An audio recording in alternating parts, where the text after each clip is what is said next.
नहीं नहीं उर्मी जी, ऐसा गजब मत कीजिएगा, आप रोइएगा मत।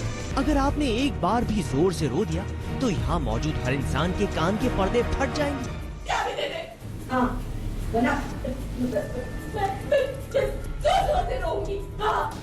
व्यूअर्स को हम ही बता देते हैं कि आपकी अहम को दी हुई इस धमकी की वजह क्या है। ये कौन चाहेगा कि उर्मी के हाथों की मार खाए मेरी माँ, है ना, वो भी कोकिला मोदी।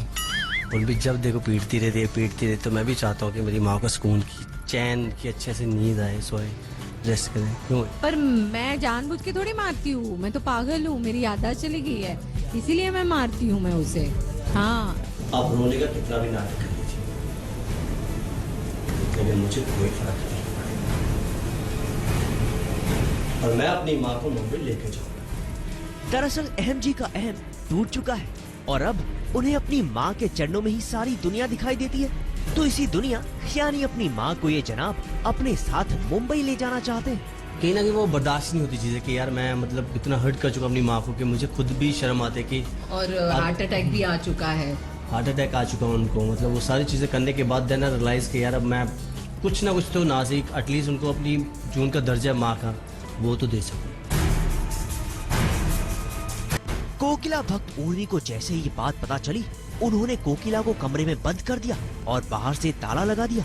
ताला तो ठीक था, चाबी से वो कैच खेलने लगी। जब इंसान को अच्छी तरह से कैच करना नहीं आता हो तो उसे ऐसे खेल नहीं खेलने चाहिए। जैसे ही उर्मी ने चाबी को उछाला, अहम ने उसी चाबी को लपक लिया और उर्मी की हवाएं उड़ गई।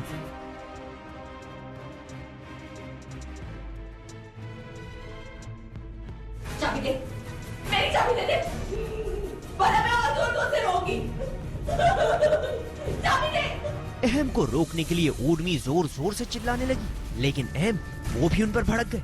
और जब एक बार अहम जी चिल्लाते हैं तो हर कोई चुप हो जाता है।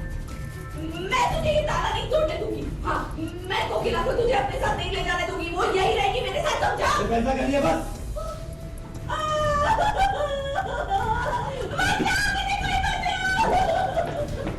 ये कोकिला का नौकर तुझे डांट रहा है और जबरदस्ती मेरी कोकी को अपने साथ ले जा रहा है।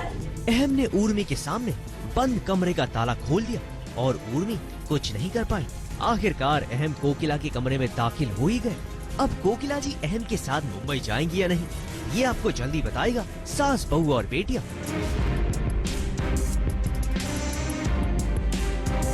आज तक ब्यूरो।